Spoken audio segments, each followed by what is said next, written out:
हाँ देखिए, आज क्लास 9th की जो है मैथ चालू करने जा रहे हैं, जिसमें हम सबसे पहले चैप्टर उठाए बहुपद यानी पॉलिनोमियल्स। पॉलिनोमियल्स होता क्या है, ध्यान समझेंगे सब लोग। बहुपद है क्या, तो ध्यान देना। बहुपद का मतलब क्या है, तो बहुत से पद यानी कई पदों का एक समूह, कई पदों का एक समूह जो है बहुपद कहलाएगा। अब बहुपद की पहचान कैसे करेंगे, तो ध्यान देना, बहुपद की पहचान बता रहे हैं। तो देखिए, जैसे मान लो कोई बहुपद लिखा है, बहुपद ऐसे लिखा होगा जैसे मान लो एक्स स्क्वायर प्लस 3x और प्लस मान लो यहां पर 6 दिए, तो ये बहुपद है कि नहीं है कैसे पता चलेगा, तो ध्यान देना। हम सीधा x की घात देखेंगे। अगर x की घात एक धन पूर्णांक है, धन पूर्णांक का मतलब यानी जो घात है वो प्लस में होनी चाहिए, यानी धनात्मक होनी चाहिए, तो वो बहुपद होगा। अगर घात ऋणात्मक हो गई तो बहुपद नहीं होगा। तो इसके लिए देखिए कुछ चीजें समझेंगे।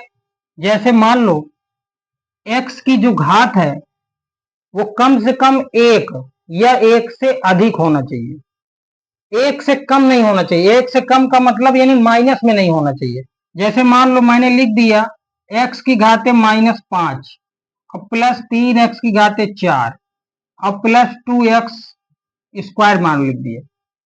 यहां पर देखेंगे तो इनकी घात जो है वो प्लस की है, यहां भी x की घात प्लस की है, लेकिन यहां पर जो x की घात है वो माइनस में आ गई।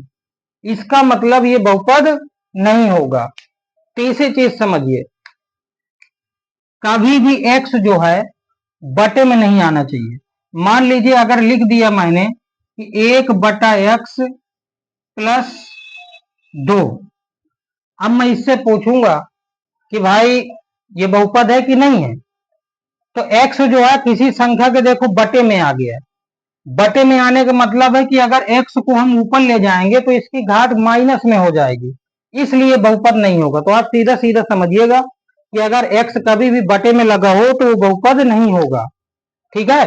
तीसरी चीज समझिए, x में कहीं भी अंडर रूट नहीं लगा होना चाहिए। मान लीजिए अगर लिखा है कहीं पर 3√x और प्लस 5x प्लस 2, ये लिखा है, तो देखिए यहां पर x में अंडर रूट आ गया, तो इसका मतलब ये बहुपद नहीं है। अगर संख्या में बहुपद है तो कोई दिक्कत नहीं। मान लो संख्या में अगर रूट होता, अंडर रूट होता, तो हमें कोई दिक्कत नहीं है। x में नहीं होना चाहिए। अंडर रूट का मतलब होता है क्या, अंडर रूट का मतलब होता है कि इसमें घात 1/2 है, तो 1/2 का मतलब होता है आधा, यानी एक से कम हो गई घात, इसलिए ये बहुपद नहीं होगा। तो इस प्रकार से हमने समझा कि बहुपद क्या होता है। तो इस तरीके से आप समझ गए होंगे।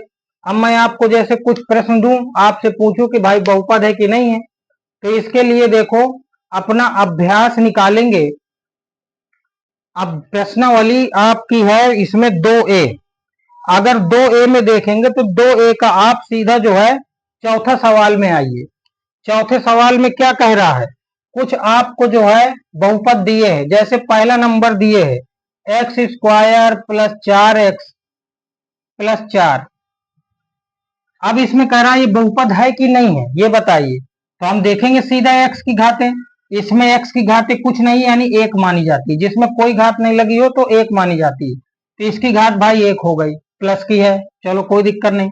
इसमें x की घात 2 है, ये भी प्लस की है, तो ये एक बहुपद होगा। अब लिखेंगे कैसे, लिखेंगे कि दिए गए बहुपद में, दिए गए व्यंजक या बहुपद में, व्यंजक दिए गए व्यंजक में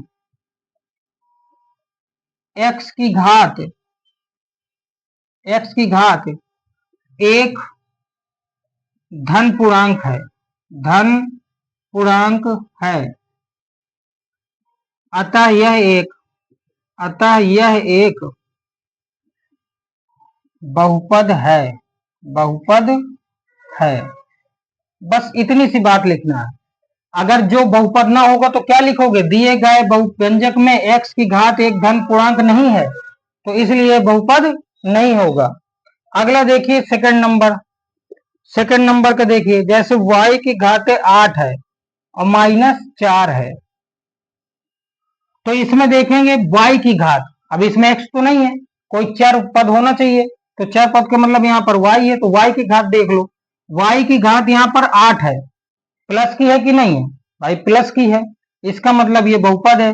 तो यही चीज इसमें लिख देना है, पूरी जितने ये मैंने लिखा है यही चीज इसमें लिख देना है, तो आप लोग समझ गए होंगे कि बहुपद क्या है। अब ये प्रश्नावली देखिए, स्टार्ट करेंगे तो देखिए कैसे। अब अगली चीज समझिए, कुछ चीजें, अगली चीज क्या है, अब आपसे पूछेगा, कोई एक व्यंजक दे देगा यानी एक बहुपद दे देगा, मान लीजिए आपको बहुपद दे दिया, मान लीजिए x की घात 5 plus x square plus 3x की घात 7 प्लस 2x और प्लस का यहां पर दे दिया 6। आपसे कहेगा इस बहुपद को आरोही क्रम में लिखो, तो आप आरोही क्रम जानते हो, आरोही क्रम में बढ़ता हुआ क्रम, आरोही क्रम का मतलब बढ़ता हुआ क्रम, यानी सबसे छोटी घात वाला पद पहले, फिर उससे बड़ी घात वाला, फिर उससे बड़ी घात वाला। तो सबसे पहले संख्या लिखनी है जिसमें कोई x नहीं लगा, तो यहां पर संख्या हमारी क्या है, एक 6 है, तो 6 लिख दिया। फिर अब x वाले पद देखेंगे तो सबसे छोटी घात किसमें है, इसमें लगी होगी, x की घात 1 माना जाता है, 2x लिख दिया। फिर इसके बाद इससे बड़ी घात वाला पद कौन सा है, एक्स स्क्वायर है, इसको लिख दिया। फिर इससे बड़ी घात वाला पद x की घात 5, फिर इससे बड़ी घात वाला 3x की घात 7। तो ये कौन से क्रम में है, ये आएंगे आरोही क्रम में, आरोही क्रम। इसी का उल्टा अगर पूछ ले कि भाई इसको अवरोही क्रम में लिखो, तो अवरोही का मतलब घटता हुआ क्रम, सबसे बड़ी घात वाला पद ऐसे पहले इसको लिखोगे, फिर इसको लिखोगे, फिर इसको, मतलब उल्टे क्रम में लिख दो। तो ये आप लोग समझ गए होंगे, आरोही और अवरोही। अब समझिए, आपसे बहुपद में गुणांक पूछ सकता है, जैसे मान लो कोई बहुपद लिखा है, यहां पर मैं बहुपद लिख ले रहा हूं, जैसे 3x square plus 2x plus 6, ये बहुपद एक तो मैंने लिख दिया। आपसे पूछेगा कि भाई एक्स स्क्वायर का गुणांक कौन सा है, तो यहां पर एक्स स्क्वायर वाला पद कौन सा है, एक्स स्क्वायर का गुणांक, तो देखिए एक्स स्क्वायर कहाँ है, ये है ना एक्स स्क्वायर, तो इसके गुणे में कौन सी संख्या रखी है, 3 है, तो भाई 3 हो गया। तो ये चीजें पूछेगा, तो ये भी आप समझ गए होंगे कि जिसका गुणांक पूछे, अगर इसमें पूछता कि भाई एक्स का गुणांक क्या होगा, तो एक्स का गुणांक क्या है, 2 है। अब इसके बाद ध्यान समझिए कि एक पदी, द्विपदी और त्रिपदी क्या होते हैं, तो ये समझिएगा। देखिए, जब एक पद दिए होगा, जैसे मान लो यहां पर लिखे है 5x स्क्वायर, तो इसको पूरा एक पद माना जाएगा, यानी बीच में कोई चिन्ह ना हो तो एक पद माना जाएगा। जैसे यहां पर मान लो 5 और x स्क्वायर के बीच में कोई चिन्ह है, नहीं है, इसका मतलब ये केवल एक पद है। अगर मैं इसी को इस तरह लिख दूं, 5 प्लस एक्स स्क्वायर, अब ये अलग अलग हो गए, तो इनमें कितने पद हैं, 2 पद हैं, तो एक पद को कहते हैं एक पदी और 2 पद को कहते हैं द्विपदी। और जब 3 पद हो जाए, मान लो कोई चीज लिखी, मान लो 2x स्क्वायर लिखा है प्लस 3x प्लस 2, ये लिखा है, तो इसमें 3 पद हैं, एक ये है, एक ये है और एक ये है, तो इसमें 3 पद हैं, इसको कहते हैं त्रिपदी, त्रिपदी। तो ये चीजें आप समझ गए होंगे। तो आप प्रश्नावली 2A जब चालू करेंगे तो उसमें देखेंगे, तो देखो आपने अपने किताब में सब लोग देखेंगे क्या है, कह रहा है, देखो पहला सवाल, एक बहुपद दिए, कह रहा है उसको अवरोही क्रम में लिखो, तो अवरोही क्रम में तो लिख लोगे आराम से। दूसरे सवाल में कह रहा है इसको आरोही क्रम में लिखो, एक दूसरा बहुपद दिए उसको कह रहा है आरोही क्रम में लिखो, तो आप लिख लोगे। तीसरे नंबर में कह रहा है निम्नलिखित में से बहुपद कौन सा नहीं है। तो देखो तीसरा सवाल में कह रहा कौन सा बहुपद नहीं है। हमको 4 बहुपद दिए हैं। ए नंबर में दिया है x square plus 5x plus 6। B number में हमको दिए क्या, y की घाते 5 प्लस 7y। सी नंबर में दिए है under root x plus 2x। फिर इसके बाद डी नंबर आपको दे दिया कि भाई x माइनस 5। अब आप स्वयं बताइए इसमें कौन सा बहुपद नहीं है। तो देखो इसमें तो धनात्मक पूर्णांक है, सभी में जो घाते हैं वो प्लस की हैं, तो ये तो बहुपद होगा भाई। चलो इसमें देखिए, इसमें y की जो घात है वो प्लस की है, इसमें भी y की घाते 1 है यानी प्लस की है, ये भी बहुपद हो गया। इसमें देखिए x में अंडर रूट लग गया। मैंने बताया था जब x में अंडर रूट लग जाए तो वो बहुपद नहीं होगा, और ये वाला भी हमारा बहुपद है। तो इसमें कौन सा ऑप्शन सही है, ऑप्शन नंबर सी सही है।